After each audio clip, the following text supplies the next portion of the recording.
A familiar ritual for the people of Wootton Bassett.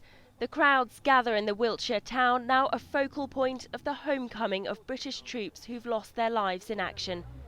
Today they lined the streets to pay tribute to the 8 soldiers killed in Afghanistan last week within 24 hours of each other.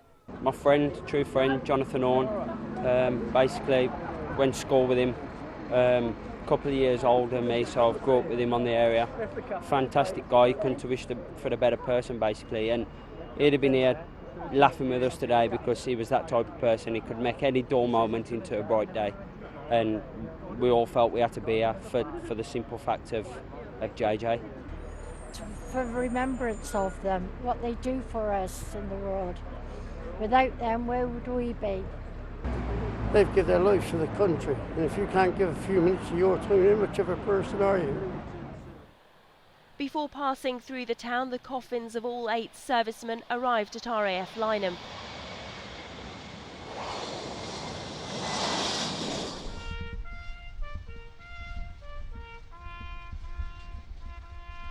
One by one, their bodies arrived home.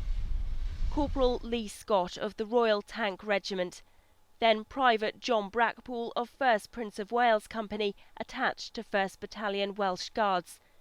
Then from the 2nd Battalion the Rifles, Rifleman Jonathan Horn, Rifleman Daniel Simpson, Rifleman Joseph Murphy, Rifleman William Aldridge and Rifleman James Backhouse, and from the 4th Battalion the Rifles, Rifleman Daniel Hume. The 5 from the 2nd Battalion the Rifles were killed in an explosion near Sangin in Helmand Province on the 10th of July. Riflemen Joseph Murphy, William Aldridge and James Backhouse were just 18 years old. They were killed alongside Corporal Jonathan Horn while rescuing comrades from an earlier explosion. After a private ceremony with their families, the funeral cortege then passed through Wootton Bassett, what has become part of the tradition of the repatriation of British troops. It's a wonderful, wonderful way and means of the local community, and indeed as you look up and down this high street today, all of the UK community, military, ex-military, mums, dads, shoppers, everybody's here. It's just absolutely fantastic.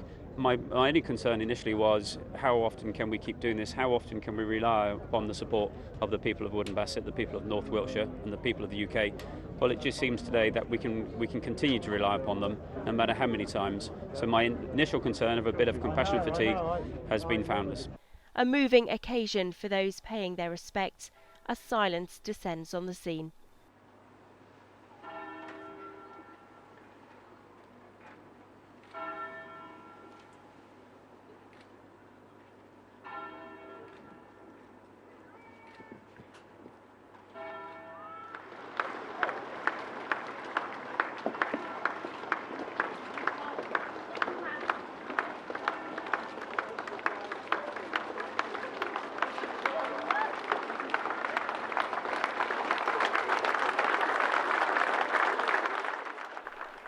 A sombre ceremony where the politics of the war in Afghanistan is left in Westminster, and instead sincere gratitude for those who've paid the ultimate price serving their country.